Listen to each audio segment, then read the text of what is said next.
اچھا، ذرا تصور کریں کہ ہم ایسی جگہ ہیں جہاں وقت خود چلنا بھول جائے۔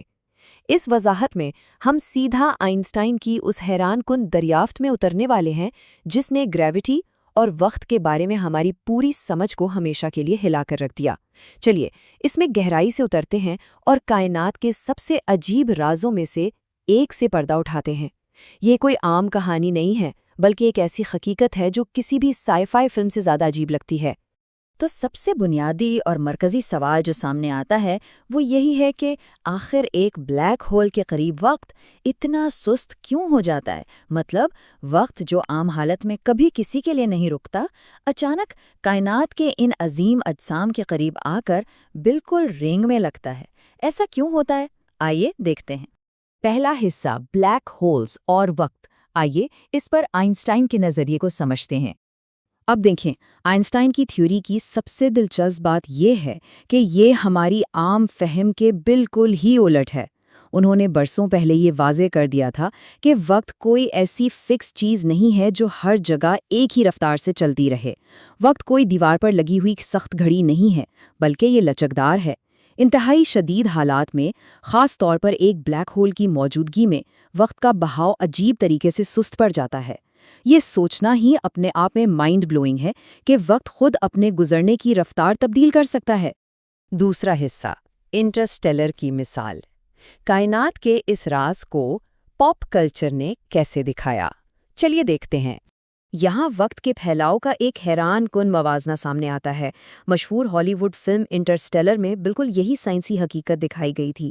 سوچیں، ایک طرف بلیک ہول کے قریب گزارا گیا صرف 1 گھنٹہ ہے اور دوسری طرف اتنی ہی دیر میں ہماری زمین پر پورے 7 سال گزر جاتے ہیں۔ یہ کوئی فرضی کہانی نہیں، بلکہ ٹھوس فزکس کے اصولوں پر مبنی ایک مثال ہے جو اس مشکل تصور کو سمجھنے میں بے حد مدد کرتی ہے۔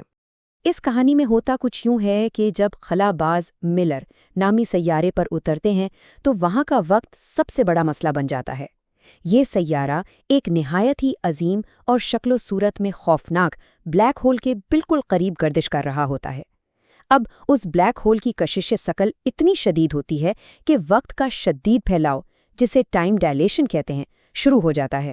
اس قریبی فاصلے کی وجہ سے وہ 1 گھنٹہ زمین کے 7 سال بن جاتا ہے۔ باٹم لائن یہ ہے کہ گریوٹی صرف فزیکل چیزوں کو نہیں کھینچتی، یہ وقت کو بھی کھینچتی ہے۔ تیسرا حصہ، اسپیس کرویچر۔ اب اس فلم کے پلاٹ سے نکل کر بنیادی فزکس کی طرف آتے ہیں۔ آئنسٹائن کی تھیوری کو سمجھنے کے لیے اس کانسیپٹ پر غور کرنا ضروری ہے۔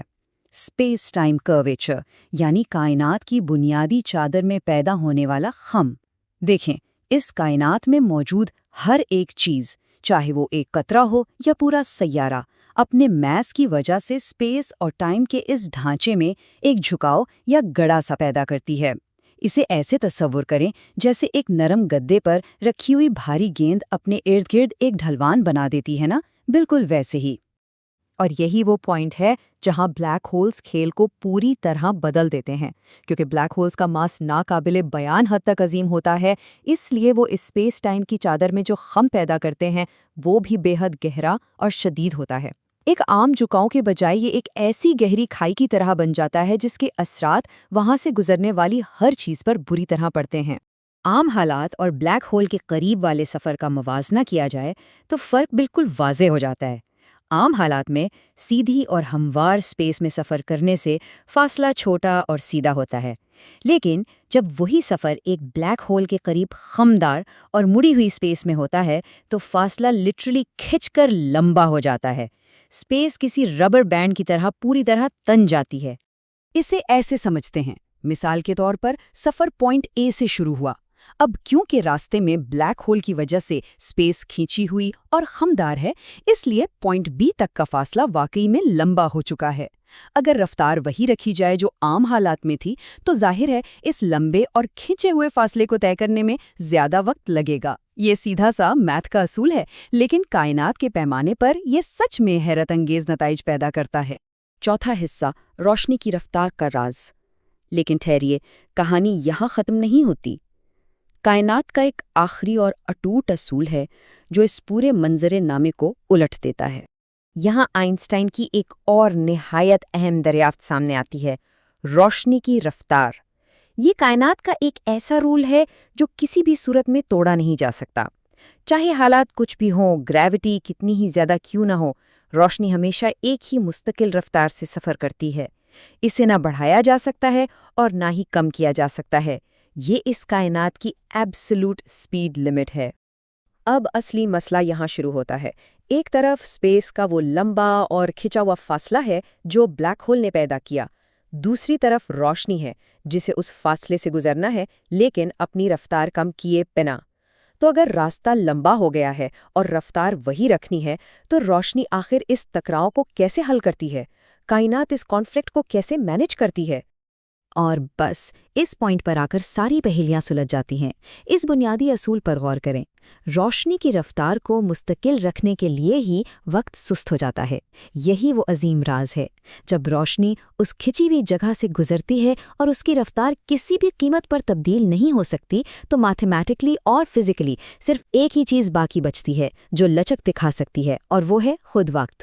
کائنات روشنی کے قانون کو بچانے کے لیے لٹرلی وقت کی قربانی دیتی ہے۔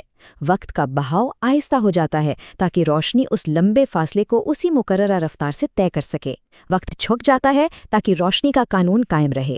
تو اس معلوماتی سفر میں ہم نے دیکھا کہ وقت کس طرح گریوٹی کے آگے ہتھیار ڈال دیتا ہے صرف روشنی کی رفتار کو کانسٹنٹ رکھنے کے لیے۔ لیکن ذرا تھوڑا سا اور سوچیں، بلیک ہول کا وہ بالکل اندرونی مرکز جسے سنگولیرٹی کہتے ہیں، جہاں گریوٹی اس قدر شدید ہوتی ہے کہ وہاں سے روشنی خود بھی بھاگ کر باہر نہیں نکل سکتی، تو وہاں وقت کے ساتھ کیا ہوتا ہوگا؟ کیا وہاں وقت سچ میں پوری طرح مر جاتا ہے؟ یہ وہ سوال ہے جو ایسٹرو فزکس کی انتہائی حدوں کو چھوتا ہے اور ایک ایسی کائنات کی طرف اشارہ کرتا ہے جو ابھی تک ہماری مکمل سمجھ سے باہر ہے۔ انہی عجیب و غریب حقیقتوں پر غور کرتے ہوئے اس سفر کو یہاں ختم کرتے ہیں۔